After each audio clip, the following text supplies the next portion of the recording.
Hello, I'm Jeanette Fejo. I'm the liturgist here at Spirit of Christ, and this week's saint is Pope St. John the 23rd.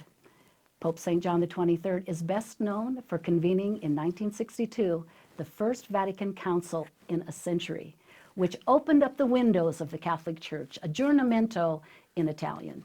The council set in motion major reforms of the church, its structure, liturgy, and relations with other Christians and other religions. But what I'd like to share with you today are anecdotes about St. John the 23rd that you may not know about. These stories, I think, show why he was such a beloved pope with a wonderful sense of humor.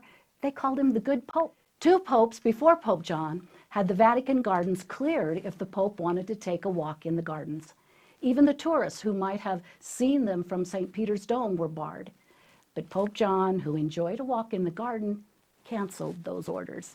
He said, "I don't want to be the ruler of a prison or a cemetery. Why shouldn't they look at me? I'm not doing anything scandalous."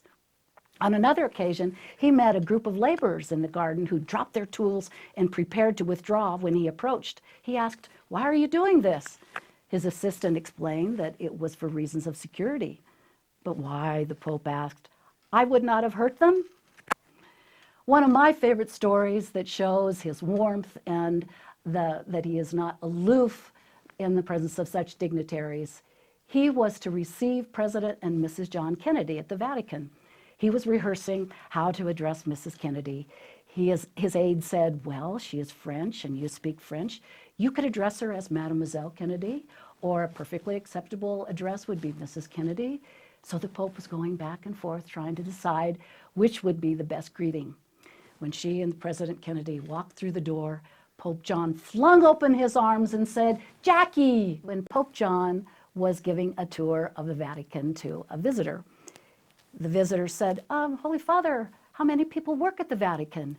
And Pope John said, "Oh, about half." Please take notice of the images of St. John in the cloud of witnesses around the church. His image takes up the whole window, indicating the huge impact he's had on the Catholic Church.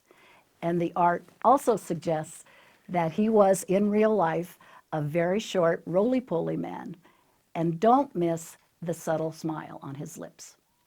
These very human portrayals of such a holy, humble man who became a saint inspires all of us in our ordinariness. Early on, I had a special place in my heart for him. I attended a high school that bore his name, Pope John the 23rd Central Catholic High School.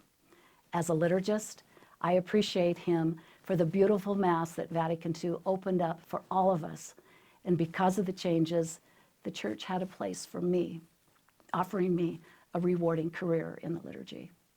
His feast day is October 11th, the day that opened the Second Vatican Council. And on a feast day, Pope John would advise, "Eat well." He is a saint with whom we can identify and model ourselves after. And remember, this could be you.